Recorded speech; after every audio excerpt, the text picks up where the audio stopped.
En la última ocasión que estuvimos hablando de temas de la iglesia, mis amigos y yo, que estamos repasando conceptos esenciales de teología sistemática aplicados a la iglesia y al ministerio pastoral, nosotros estuvimos haciendo conciencia de la responsabilidad que tiene toda iglesia y todo cristiano que se jacte, que presuma de ser bíblico, la gran responsabilidad que tenemos de involucrarnos personal y directamente y como congregación en el cumplimiento de la misión, es decir, de llevar el evangelio, de ir a ser discípulos a todas las naciones. Y tratamos de aclarar ese malentendido popular de pensar que la gran comisión consiste solo en hacer discípulos.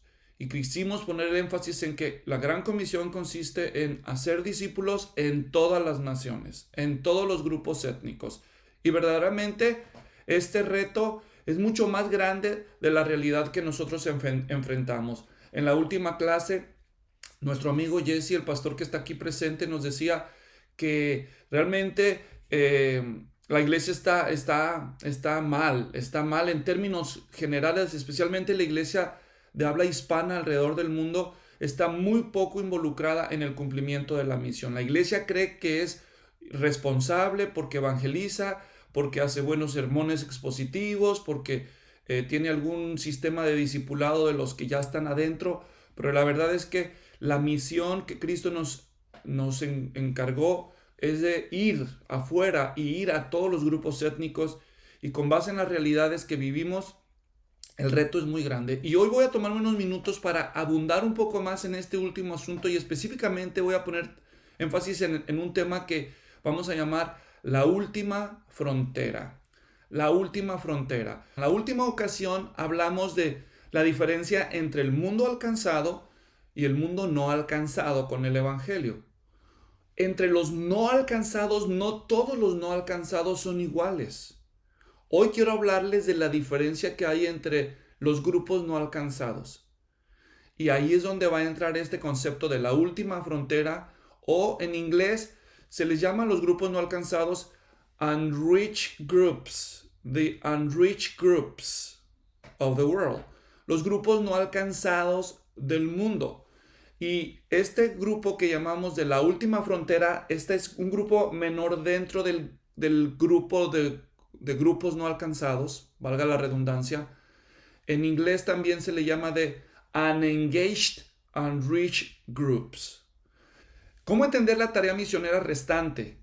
Un gráfico circular que muestra cuáles son las etnias del mundo sin posibilidad de conocer de Jesús por medio de alguien en su propia etnia. Entonces, en primer lugar, veamos aquí este diagrama. Dice, los pueblos del mundo.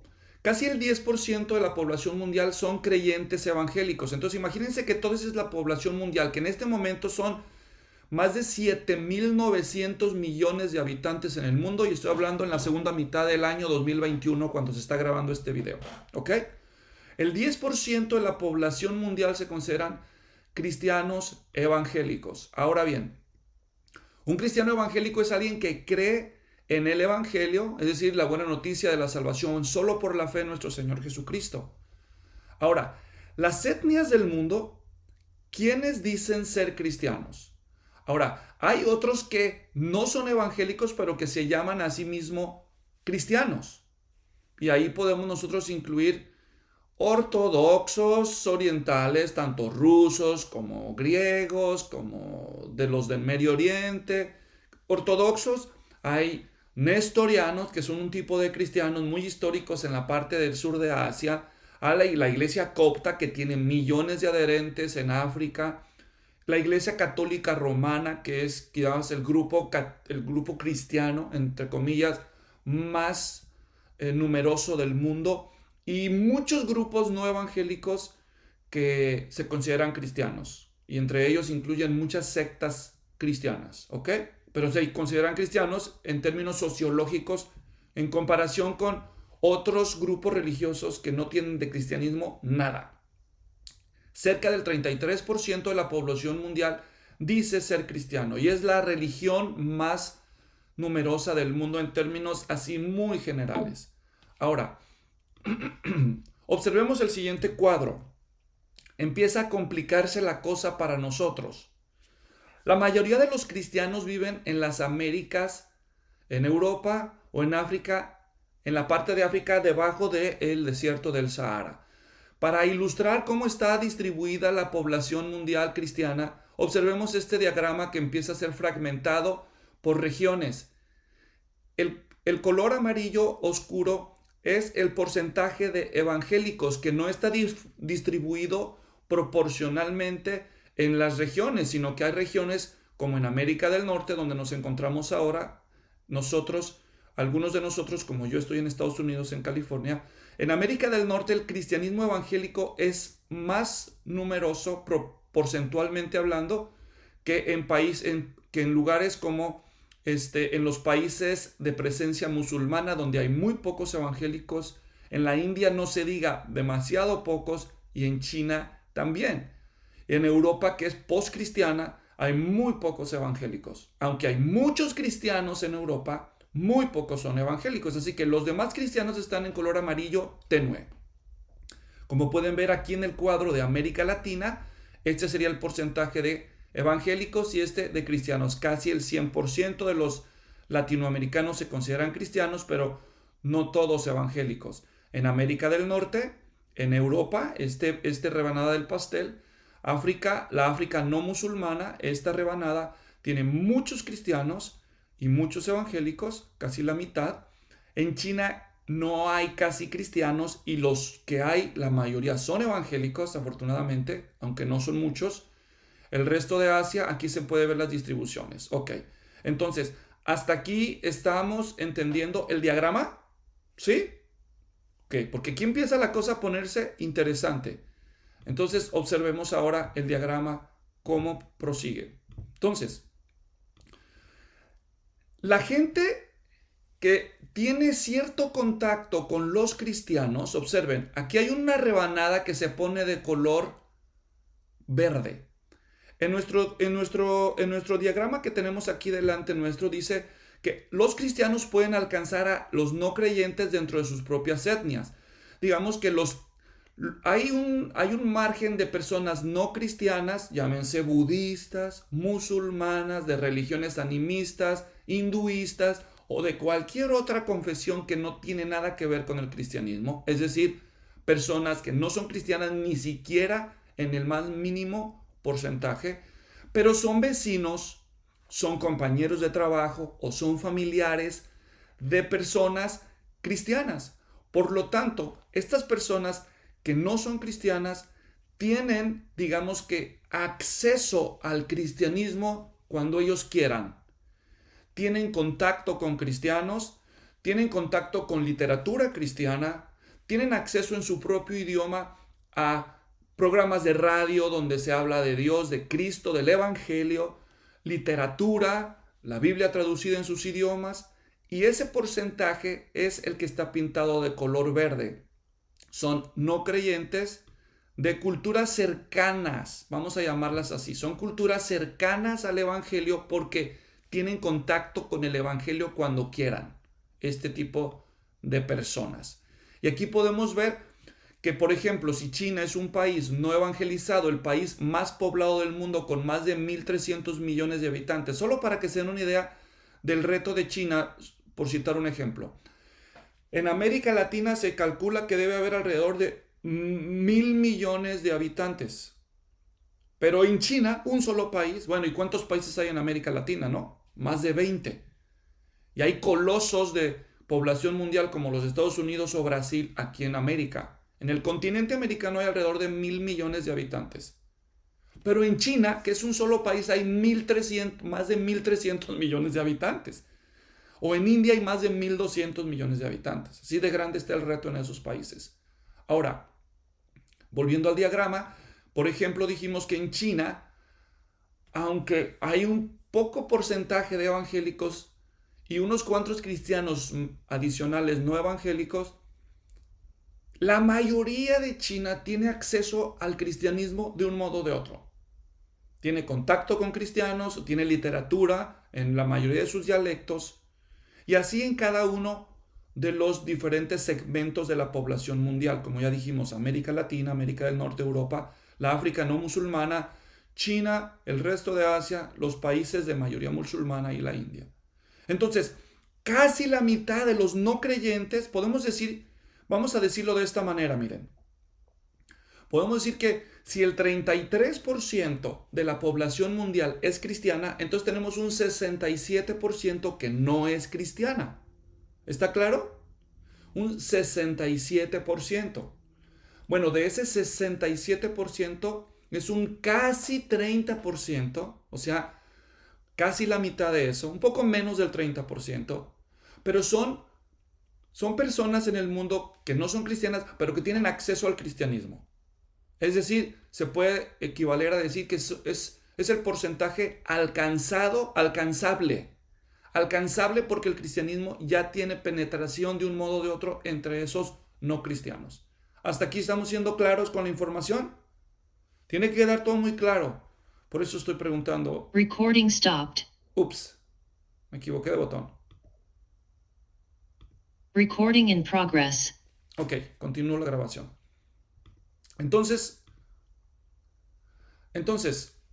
ahora vamos a ver el siguiente. Por eso aquí, como vemos en el diagrama, a estas etnias que están en el segmento verde del pastel, se les puede llamar etnias alcanzadas.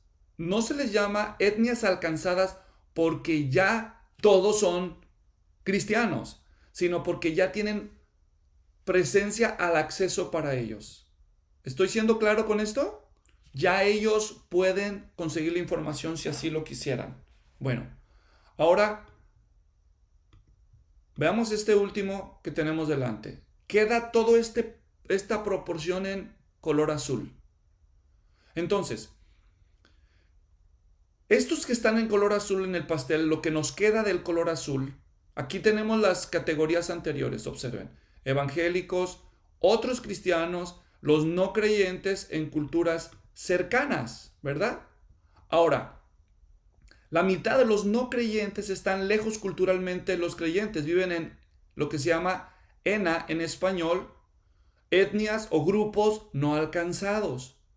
Y estos, todo lo que ustedes ven aquí de color azul, entonces ustedes ven, por ejemplo, en América Latina ya casi no hay grupos no alcanzados proporcionalmente hablando con toda la población de América Latina. Porcentualmente hablando, el porcentaje de la población de América Latina que todavía se considera no alcanzada, etnias no alcanzadas, grupos no alcanzados, es mucho menor que en lugares como la India, por ejemplo, que es la abrumadora mayoría de la población de la India, están en grupos no alcanzados, es decir, están en comunidades que no tienen contacto con cristianos, ni siquiera cristianos no evangélicos. Y así en los diferentes segmentos. Esta parte que ustedes ven en azul indica que menos del 2% de la gente que vive aquí es cristiana, es evangélica. Menos de cuando una comunidad tiene menos del 2% de evangélicos, se considera no alcanzada. Es decir, los cristianos que están allí en esa etnia no van a poder dar testimonio del evangelio a un abrumador número de personas en su entorno. Por eso se llaman grupos no alcanzados o etnias no alcanzados. Esta parte del pastel de color azul urgen de misioneros, porque los pocos cristianos que quedan allí no se pueden dar abasto con el reto de la misión en ese contexto geográfico. ¿Hasta aquí estamos claros todos? ¿Sí? Ok, seguimos entonces. Continuamos viendo nuestro diagrama. Ahora, el reto no ha terminado. ¿Por qué? Ahora, observen esto. Ahora tenemos un nuevo segmento de color azul oscuro. La tarea de la franja oscura de color azul es la que llamamos la última frontera, la frontera restante. Si no hay un movimiento a Cristo dentro de una etnia, ni siquiera el surgimiento de una fe autóctona, entonces ese grupo no alcanzado se llama una etnia fronteriza o un grupo fronterizo o de la última frontera. Entonces, todo lo que vemos azul en el diagrama son grupos no alcanzados, pero no todos los grupos no alcanzados son iguales. Dentro de los grupos no alcanzados hay una proporción mayoritaria, no minoritaria, mayoritaria de personas en el mundo que no tienen ni siquiera el 0.1% de presencia evangélica entre ellos. Ellos son los que viven en la última frontera de la misión para nosotros. Y la mayoría de ellos son hindúes y musulmanes. Como pueden ver, el segmento de la última frontera en el resto del mundo es muy pequeño. Quiere decir que los grupos no alcanzados de la última frontera se concentran en India, en los países de mayoría musulmana y en Asia. El resto, algunos están en China y en menor proporción en África, en la África no musulmana, casi nada en Europa, en América lo mismo, y en América Latina casi ya no existen. ¿Ok? Entonces, como pueden ver, el reto es muy grande. Ahora, para que vean cómo está el reto tan difícil, el desafío de la movilización. Más o menos un misionero va a los no alcanzados, incluyendo a las etnias fronterizas. De cada 30 misioneros que salen en el mundo, y aquí es donde esto está de partirnos el corazón, hermanos. Miren, de por sí no van misioneros casi. Es decir, casi no enviamos misioneros como deberíamos de enviar. Y los misioneros que salen, por cada 30 misioneros que salen de las iglesias, por cada 31 misioneros que salen de las iglesias, 30 cruzan fronteras de algún modo, pero se quedan en la parte amarilla del mundo donde ya hay cristianismo. Y solo uno de cada 30 se va a la parte azul del diagrama. A la parte azul del diagrama. Y ninguno de ellos se va a la parte azul oscura. Esa es la tragedia. Si creen que esa es la tragedia, peor, hay otra todavía peor. Dices, pero ¿qué puede ser peor que eso, Luis? Bueno, ahorita se los voy a decir. Miren, esta es la peor tragedia. Vamos a presentar un escenario que refleja la realidad que está sucediendo en este momento en el mundo evangélico, en el mundo cristiano y en el mundo evangélico en particular. ¿Están listos? Acerquen sus pañuelos, fájense los pantalones porque esto está para llorar. ¿Ok? ¿Listos? Bien, voy. Digamos que los cristianos que entienden el evangelio y lo disfrutan, cada noche se van a su camita, se cobijan y duermen sabiendo que han hecho la paz con Dios. Que si algo pasa en su sueño y ya no despiertan en la mañana, van a abrir sus ojos del lado ganador. Que por la gracia de Dios que nos ha sido extendida en Cristo a través de la fe solamente, ellos van a estar ya para siempre con el Señor. Bueno, y ellos que saben que este privilegio debería ser ofrecido a todos, como nuestro Salvador nos ha mandado, que a todos se les anuncie el Evangelio del Reino. Entonces, una de las formas más prácticas en que nosotros demostramos nuestra seriedad con nuestros salvadores por la manera en que invertimos los recursos que Él nos ha confiado, recursos que son de Él, pero que nos deja a la administración a nosotros, porque del Señor es la tierra y su plenitud. Entonces todo lo que tiene un auténtico cristiano es de Dios y tiene derecho a disfrutar lo que Dios le ha concedido, pero debe de recordar al cristiano que siguen siendo las cosas de Dios. De modo que lo más lógico sería que un porcentaje de los recursos que los cristianos manejan y disfrutan deberían invertirlos en el cumplimiento de la misión. De cada $1,000 que un cristiano evangélico gana, o vamos a llamarle pesos, o colones, o quetzales, dependiendo de dónde veas tú este video. De cada mil vamos a usar dólares, o como los dólares son muy caros, para algunos van a decir, ay, no, yo nunca tengo $1000. Bueno, 1000 pesos, vamos a usar el término pesos, da lo mismo, porque aquí estoy representando porcentajes y no cantidades. Hay cristianos que ganan 1000 pesos al mes, y hay cristianos que ganan $1,000,000 al mes. Depende de dónde están y lo que hacen y sus ingresos. Eso no importa, pero vamos a usar unidades de 1000. Solo para proporcionar. Por cada 1000 pesos que gana un cristiano en el mundo, oigan esto, en el mundo, donde quiera que estés, por cada 1000 pesos que un cristiano gana en el mundo, se esperaría que diera el diezmo. Eso quisieran muchos pastores y ay, Dios te oiga, Luis. Ok. Si un cristiano diera el diezmo de 1000 pesos, ¿cuánto sería? A ver, matemáticos, ayúdenme. 100. Gracias. 100. Debería de dar 100 pesos, ¿verdad? Pero no da 100 pesos.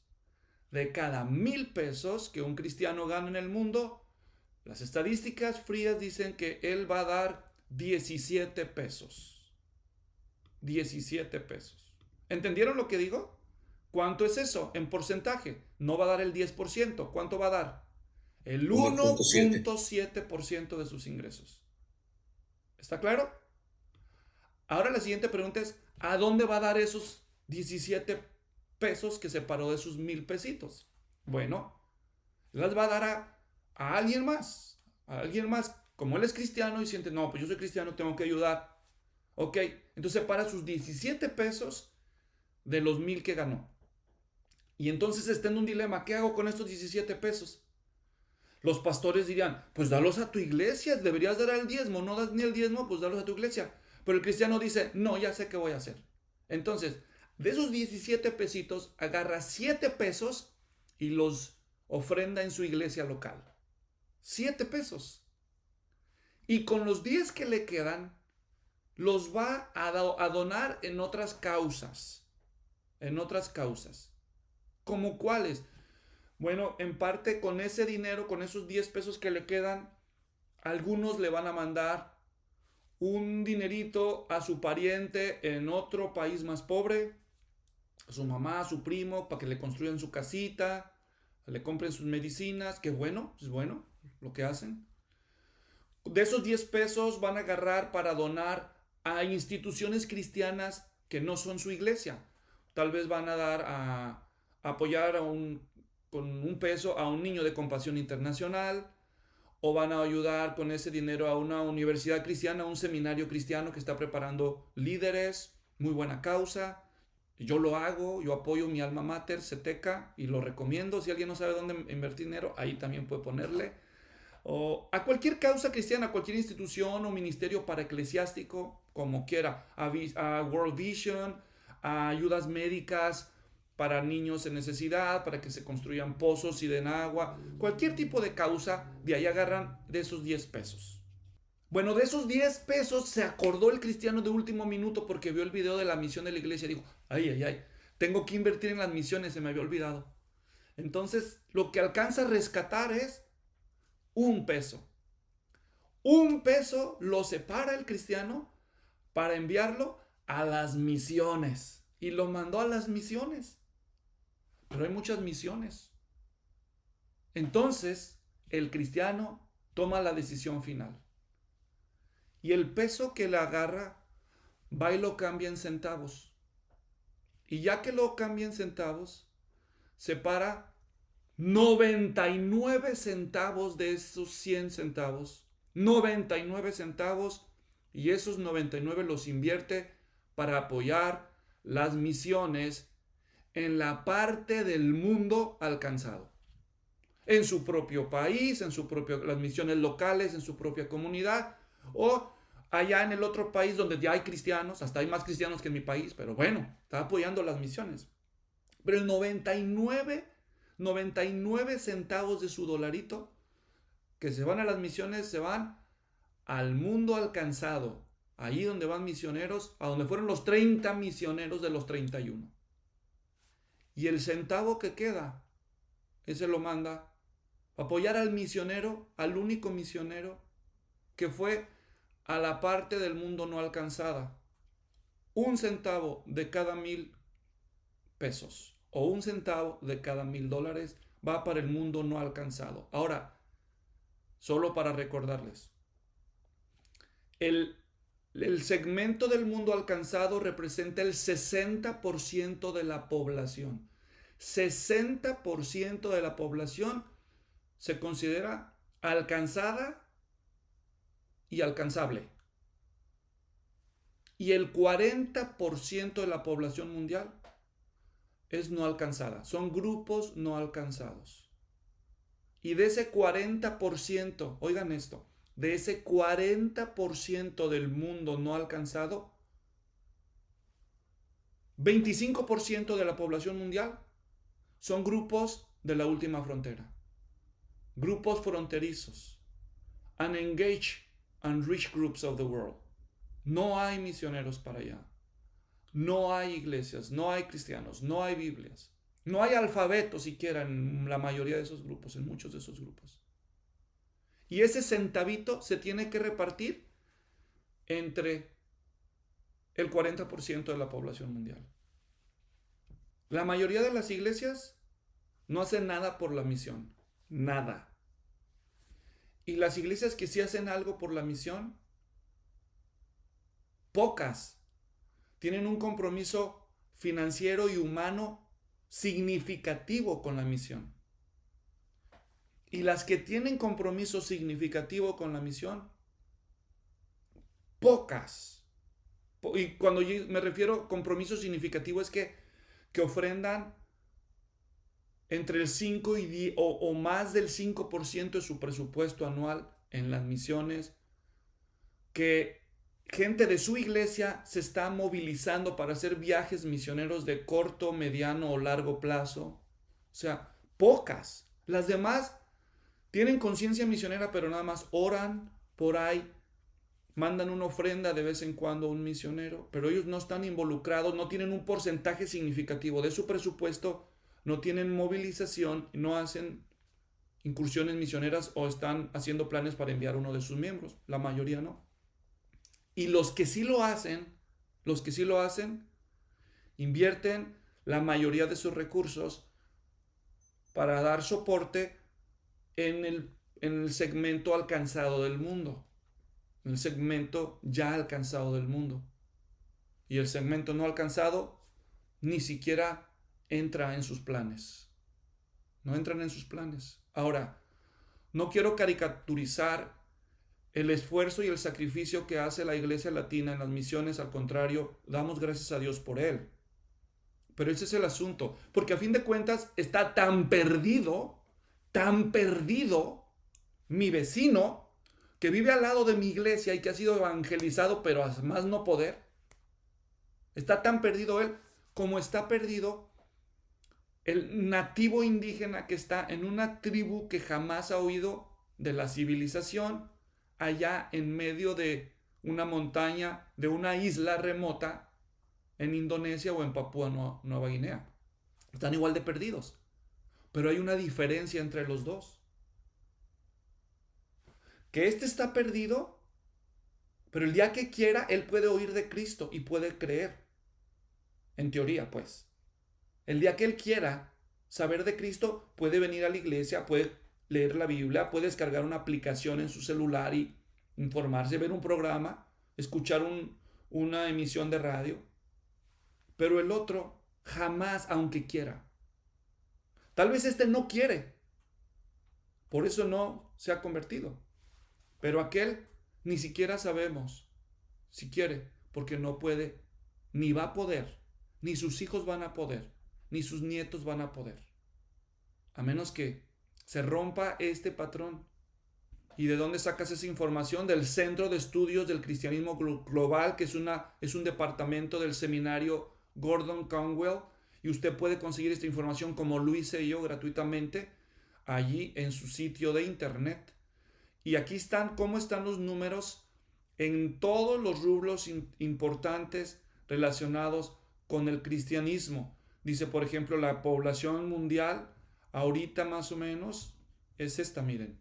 A mediados del 2021 era 7.875 millones. Ahorita ya vamos por más de 7.930 y algo. Yo lo revisé ayer.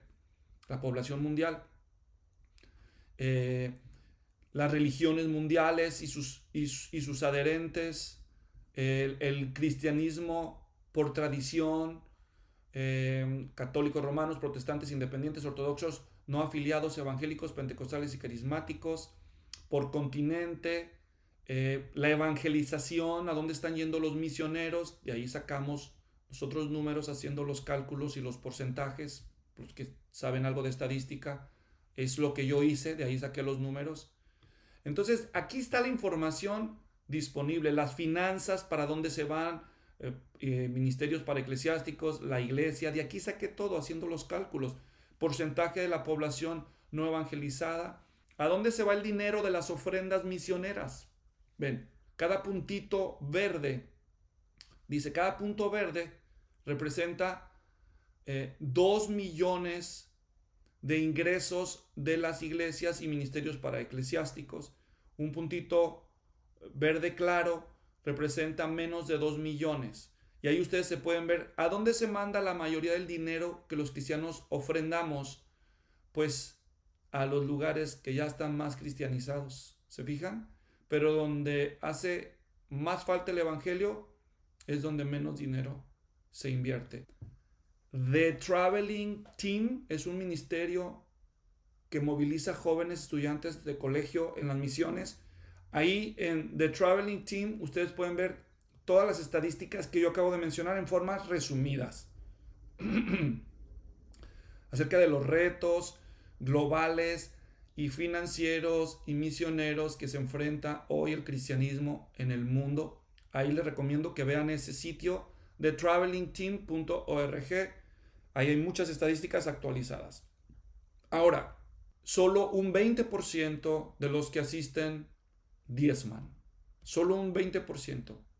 Y hay entre un 20, dependiendo la zona, entre un 20 y un 37% de los que asisten a la iglesia que nunca dan nada. No dan ni un penny a la causa de Cristo. Nada. Se quedan con sus 1,000 pesitos para ellos mismos, pero siempre van a la iglesia, siempre dicen aleluya, Dios les bendiga, sí, estamos orando por la misión, pero no dan nada. Y normalmente entre el 20% de los que sí diezman, unos cuantos ofrendan mucho más que el diezmo, un porcentaje mayoritario de ese 20% diezma y unos poquitos diezman más que el 10%, pero la mayoría de la iglesia pues no diezma y casi un tercio de la iglesia no da nada, nada, cero, ni siquiera un centavo, ni siquiera un penny.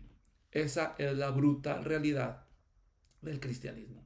Pero eso sí, se jactan los cristianos de la sana doctrina y van a entrar un debate sin discusión.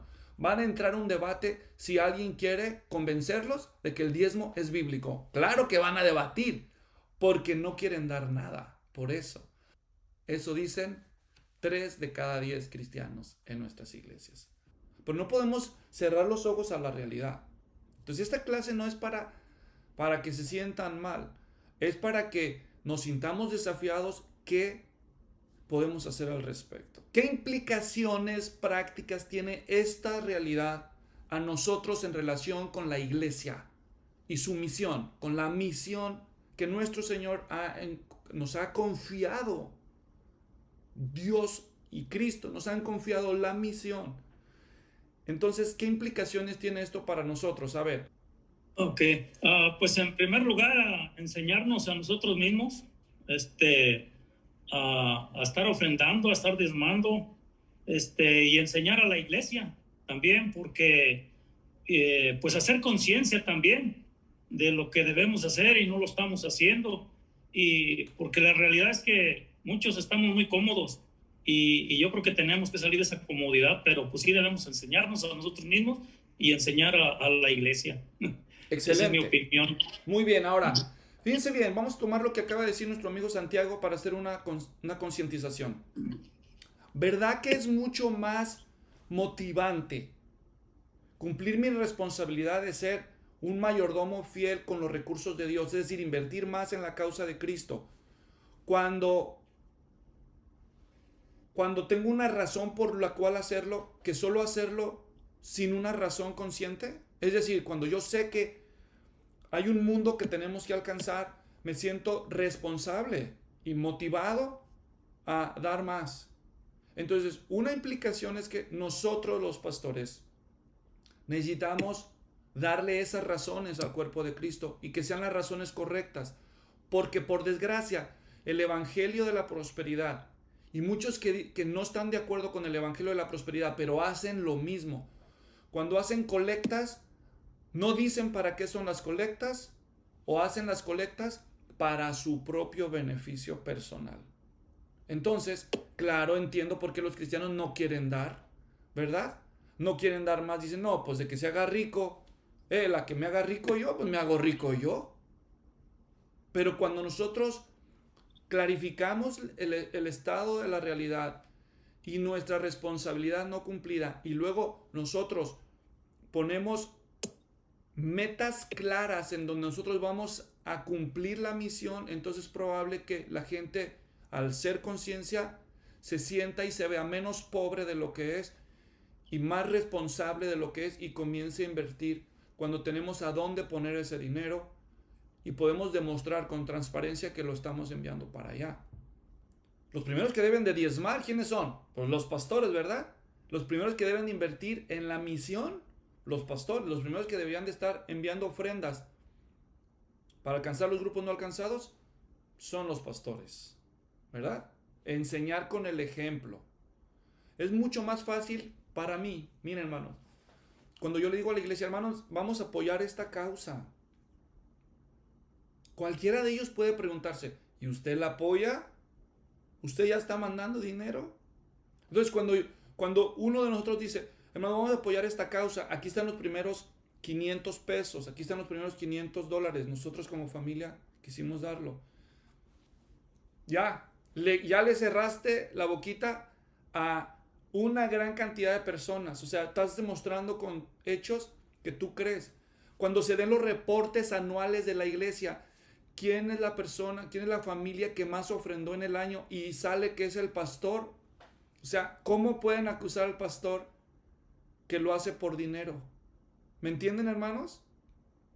Especialmente, Luis, por el evangelio de prosperidad, ¿no? Que ha opacado el verdadero propósito del por qué colectar el dinero para que el reino de los cielos siga siendo extendido.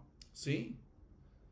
Entonces, cuando la iglesia tiene mecanismos donde los líderes pueden demostrar que ellos están en serio comprometidos, y segundo, cuando la iglesia hace las cosas de una manera inteligente y transparente, es más fácil desafiar a los creyentes a cumplir su responsabilidad. Ni siquiera le estamos diciendo que son unos héroes, porque no son héroes.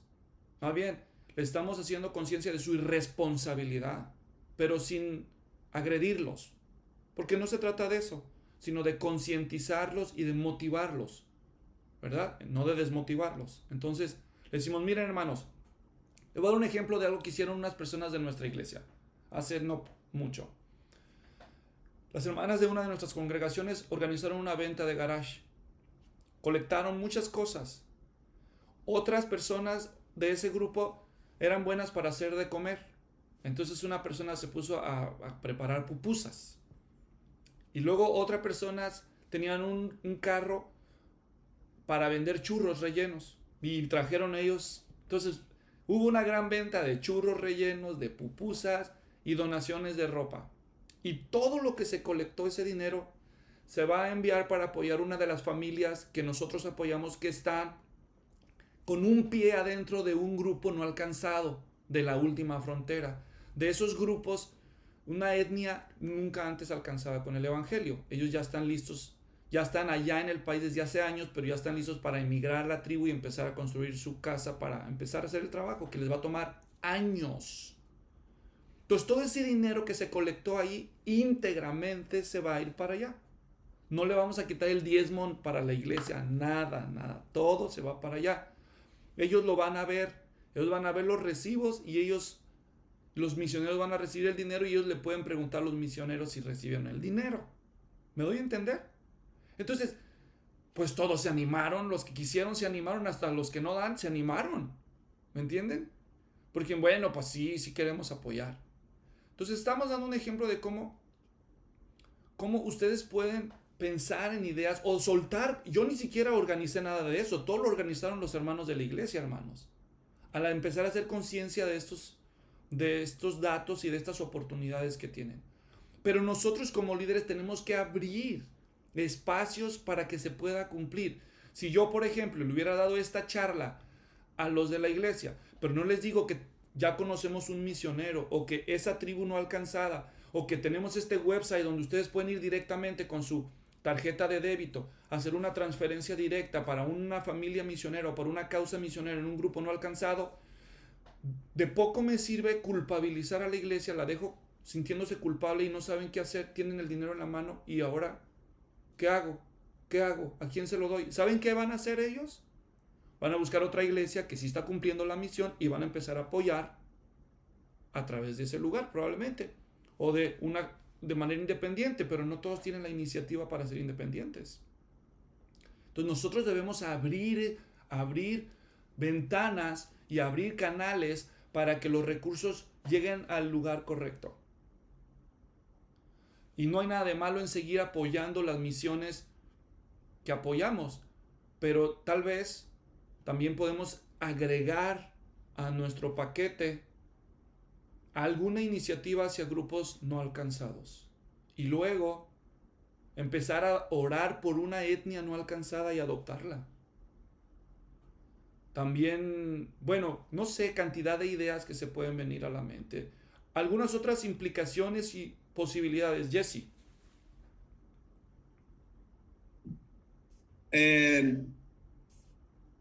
Muchas cosas, ¿no?, que uno se pone a pensar, incluyendo lo que acabas de compartir de el grupo de hermanos que se pusieron a vender, a cocinar. Nosotros hemos vivido eso, ¿verdad? Hemos tratado una cantidad de estrategias que sirven temporalmente y que no es diezmar y que conforta la conciencia temporalmente, pero no se llega al crecimiento de ser lo que debemos de ser. De eso yo lo he experimentado, estoy claro. También me gustaría saber directamente el sentir de Julián y de Abraham Isaí, ellos siendo misioneros en 2 países de Latinoamérica donde pues no están considerados como la última frontera. Saber cómo reciben ellos esto. La otra cosa, pensando yo, entonces en un reto práctico sería que yo debería, es decir, si ya estoy involucrado, pero estoy mal enfocado de acuerdo a la estadística, a que debo de ir a los países no alcanzados como prioridad. ¿Qué ajustes, qué cambios debo de hacer?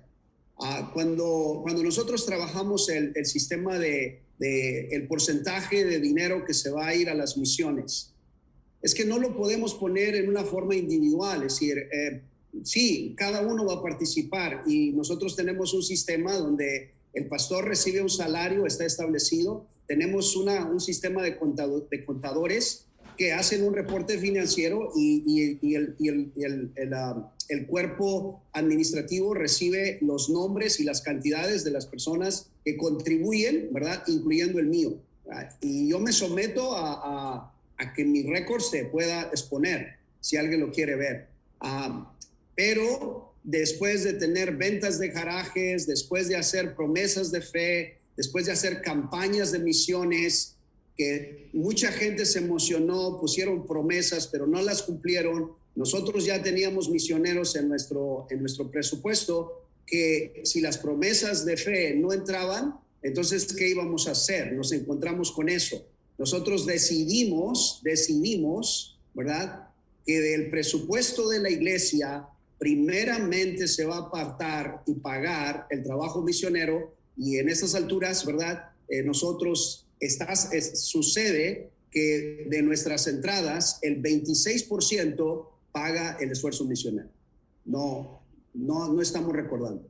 Y tiene que ver con el liderazgo, lo que tú vas a crear, lo que tú vas a establecer. A mí me reta, ¿verdad?, hacer cambios, a poder hacerlo mejor. Claro que sí, claro que sí.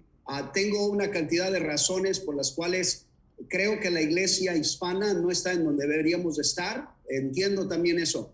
Pero tengo otro problema, ¿verdad? Tal vez en la estadística. Yo tengo un grave problema con todos estos que se dicen cristianos, que estorban a la estadística porque tienen falsa doctrina, no son cristianos, son un estorbo para el evangelio, son del mundo porque no son de la iglesia. Pero bueno, esa es una opinión personal.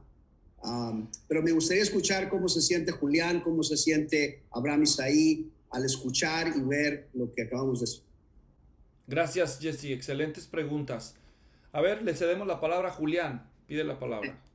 Ahora voy a aclarar, para los que no saben, Julián está sirviendo en una de las misiones que la Iglesia de Manuel apoya en México, porque tal vez algunos no entienden eso, y nos ayuda a escuchar a personas como Julián, porque él también se preparó en un centro de capacitación con una visión misionera. ¿Entiendo bien, Julián? Sí, así es, hermano.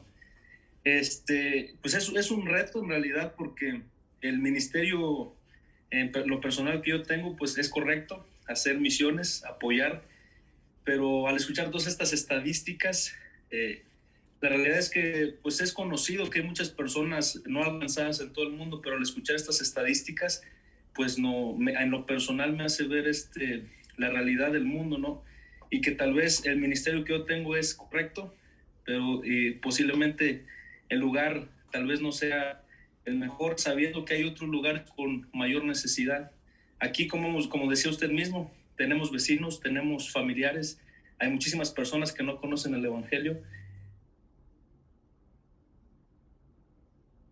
donde tutero, pues un reto. La verdad sería ponernos a pensar cuál debería ser el verdadero enfoque en lo personal de mi trabajo misionero, ¿no? Tal vez algún otro lugar donde haya mucho más necesidad. Vemos que en muchos lugares hay necesidad, pero a las estadísticas hay muchos más lugares que pues necesitan escuchar el evangelio por primera vez. Pues es un reto en verdad escuchar todas estas estadísticas, y pues es para ponernos a la obra. Gracias, Julián. Isaí, ¿qué opinas tú que estás en Honduras también haciendo la misión? Tú eres mexicano, pero te fuiste misionero allá a Honduras y nos gustaría escuchar. Bendiciones a todos. Pues vaya que me ha dejado pensando muchas cosas. Creo que muchas veces como misioneros, ¿verdad? Por así decirlo, nuestra visión es muy corta. Creo que todos hemos escuchado acerca de los no alcanzados, pero no hemos recibido una educación adecuada. Como lo decía el hermano Gustavo, no hemos sido concientizados a tal punto. Y pues hay una labor muy fuerte en enseñar. Ese es mi primer sentir, ¿verdad? En primer lugar, pues educarme a mí mismo en esto, ahondar un poco más en estos temas, ¿verdad? Claro que si pudiese tener una guía sería más fácil, y gracias a Dios por esta clase que yo creo que nos está abriendo los ojos a todos. Pero en segundo lugar, también tengo ese reto de enseñar a la iglesia, educar a la iglesia, para que nuestros ojos no estén puestos solamente en nuestra nariz, sino mucho más allá. Ahorita estoy aquí en en Honduras, ¿verdad? Puedo decir que esta es mi Judea, porque al salir del seminario, pues vine directamente para acá. Y pues el deseo de mi corazón es poder comenzar a trabajar también en otros pueblos, en otras regiones de este país, ¿verdad? Creo que no estoy en el lugar incorrecto. Esto no me hace tambalear y no me hace dudar. Pero sí necesito tener un enfoque correcto. No debo perder de vista esta misión, ¿verdad? No debo perder de vista este enfoque. Eso es lo que me hace sentir, lo que acabamos de escuchar.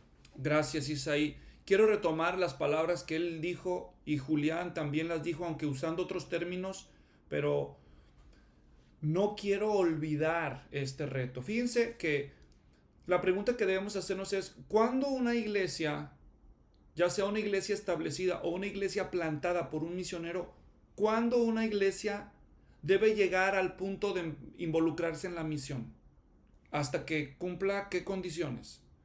Es que si nosotros olvidamos eso, podemos mentalizarnos de que nosotros somos el campo misionero. Por lo tanto, es bueno que sigan invirtiendo otros en nosotros. Pero si nosotros somos cristianos, ¿qué tiene que suceder en mí y en mi grupo cristiano para que yo me haga también corresponsable de la misión a nivel global? ¿Hasta cuándo? Porque si nosotros no asumimos responsabilidad a nivel personal y a nivel congregacional, desde el principio, ¿por cuánto tiempo lo vamos a seguir posponiendo? ¿Qué tiene que pasar en una iglesia para que ya ponga manos a la obra y empiece a hacer algo por orar, ofrendar y hasta movilizar gente en la misión? Hasta que lo decidamos. No son las condiciones perfectas, son las decisiones correctas. ¿Me entienden? Son decisiones que la iglesia toma, las que la convierten en una iglesia obediente, no los recursos. Los recursos pueden venir cuando hay visión, ¿verdad? Los famosos misioneros Guillermo Carey y Hudson Taylor decían que donde está la misión, donde está la visión de Dios, ahí van a llegar los recursos. Tal vez el problema de la iglesia a veces es que nos falta visión misionera. Ahora quiero recomendarles algo práctico que ustedes pueden empezar haciendo. Y quizás lo pueden hacer ahora mismo. ¿Traen celular todos? Tomen su celular. Tomen su celular y vayan a la App Store, a la tienda de aplicaciones, ya sea Android o la de Apple, perdón. Y busquen una aplicación, pónganle ahí, etnia no alcanzada. Ahí lo vuelvo a poner en la pantalla, a ver si se ve. Y cuando lo encuentren van a ver esto, Joshua Project, y la descargan. Ok. En español, ya está en español. Esta aplicación nos da a nosotros un grupo no alcanzado por el que podemos orar cada día del año. Y ahí están sus estadísticas, muchas cosas por las que se pueden orar, un mapa de dónde está esa etnia y todo lo que tú necesitas saber. Entonces, esto es un ejemplo de algo que tú puedes hacer para empezar a hacer algo. Se lo puedes enseñar a tu iglesia. Se van al sitio de internet que se llama Joshua Project. Y luego hay uno que dice Resources. ¿Ven ustedes aquí? Resources. Multilingual Resources. Recursos de múltiples idiomas. Y aquí yo le doy en español. Y aquí me da la lista de recursos en PDF, sitios web, muchas cosas disponibles para nosotros. Hay cantidad. Aquí donde están las mobile apps es la que yo les enseñé. Orar por un grupo no alcanzado, y está en inglés o en español.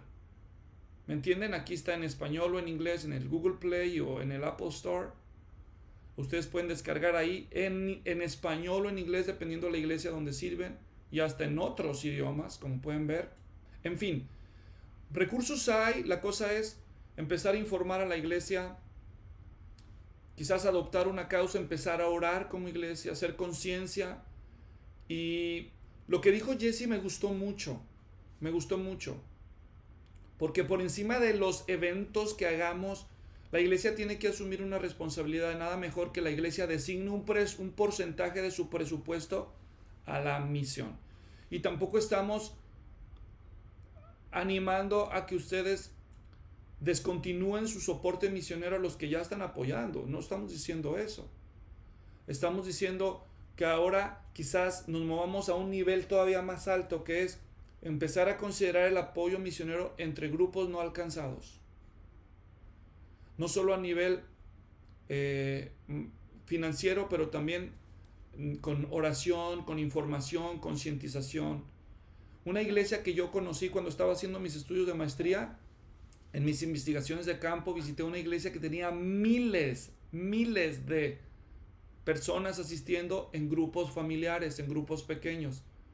Y algo que me sorprendió cuando yo visité algunos de los grupos pequeños fue ver cómo una célula que estaban luchando por evangelizar a su colonia y lo estaban haciendo de manera excelente. Un hombre que trabajaba toda una jornada pesada, en el trabajo más pesado, en uno de los barrios más pobres, cerca del basurero de la ciudad. Tenía un grupo y había logrado multiplicar su célula como 2 veces, llegando a ganar hasta 40 personas para Cristo en esa célula. Y además en su célula me metió a donde él dormía, a una casa bien pobre, hermanos. Eso se me grabó a mí en mi corazón. Me llevó ahí en su cama donde él se arrodillaba a orar, y en la pared tenía un mapa, y en ese mapa tenía un país, y en ese país tenía un grupo no alcanzado, y ellos como célula oraban, habían adoptado un grupo no alcanzado cada célula, y oraban por los perdidos. De veras se me hizo bien bonito lo que ellos hacían. Así que las ideas, bueno, pueden ser muchas ideas, pero la pregunta con la que yo quiero terminar esta exposición es la siguiente, consiervos, y es esta: ¿qué vas a hacer? Si tú no estás haciendo nada, ¿qué esperas? ¿Todo va a seguir siendo teoría y clases para ti? ¿O vas a empezar a hacer algo al respecto? ¿Saben ustedes, pastores, que los números dicen que si las iglesias evangélicas separaran el 10% de sus ingresos para las misiones, si las iglesias evangélicas separaran el 10% para las misiones a nivel global, se podían movilizar 2 millones de misioneros nuevos para enviarlos al campo? Entonces, algunos ya están dando hasta el 25%, como la iglesia Emanuel, que es realmente un ejemplo a seguir. Pero los demás, ¿qué estamos haciendo? Y si los compromisos personales que hacemos nos hacen mandar a alguien a la misión y los compromisos personales no se cumplen, ¿la iglesia está dispuesta a salir al paso? O si no podemos, al menos tenemos el ideal de algún día aumentar el 1% de nuestro presupuesto para las misiones, o el 5%. ¿Cuál es la meta de su iglesia? Nuestra iglesia apenas llegamos al 10%. Lo mínimo que hacemos es diezmar para la causa misionera, pero queremos asegurarnos que las misiones que nosotros adoptamos de preferencia son para obras pioneras o para grupos no alcanzados. Esa es nuestra convicción como iglesia local. Y la de ustedes, ¿cuál es? ¿Cómo pueden empezar como pastores a hacer un cambio? A nivel de familia o de individuo, ¿qué puedes empezar a hacer? ¿Qué porcentaje puedes empezar a dedicar? Como pueden ver, no se trata de dólares, se trata de decisiones. Tal vez tú ganas en lempiras, o en quetzales, o en pesos, o en colones. Entonces, tú puedes tomar la decisión de separar un porcentaje y dedicarlo a la causa misionera. Tú puedes visitar lugares como qué agencias misioneras están enviando misioneros a grupos no alcanzados. Les voy a dar un ejemplo para terminar. Etnos y luego 360.org. Y ya que entro yo aquí a este sitio de internet, aquí me dice Go, Give, Go and Stories. Dar. Yo me puedo ir a dar inmediatamente. Give significa dar. Y aquí me va a dar algunas opciones a las que yo puedo dar. Yo puedo dar a un misionero y yo puedo dar a un proyecto. Si yo, por ejemplo, pongo aquí a un misionero y buscar, yo le pongo, por ejemplo, a familia Hernández. Y aquí me sale Isaac y Claudia Hernández. Isaac y Claudia son misioneros nuestros. Nosotros los apoyamos a ellos. Ellos están en Papúa Nueva Guinea, a punto de penetrar junto con otras 2 familias un grupo no alcanzado que se llaman los Mengen-Tru. Aquí usted puede poner 50 centavos o puede poner $1 y mandarles una ofrenda. Y incluso mandarles una nota en español. Etnos 360 español. Ahí está. Es lo mismo, es la misma agencia misionera. Fácil, fácil y rápido. Tú nada más pones qué cantidad, así como si fueras a pagar la luz, el agua, el gas, con tu tarjeta, y puedes mandar una ofrenda de cualquier cantidad. No hay cantidad pequeña, hay una voluntad dispuesta. Bueno, entonces el reto nos queda. Ahora ya no es cuestión de hablar, es cuestión de, pues, lo que vamos a hacer. Y cada quien tiene esa responsabilidad.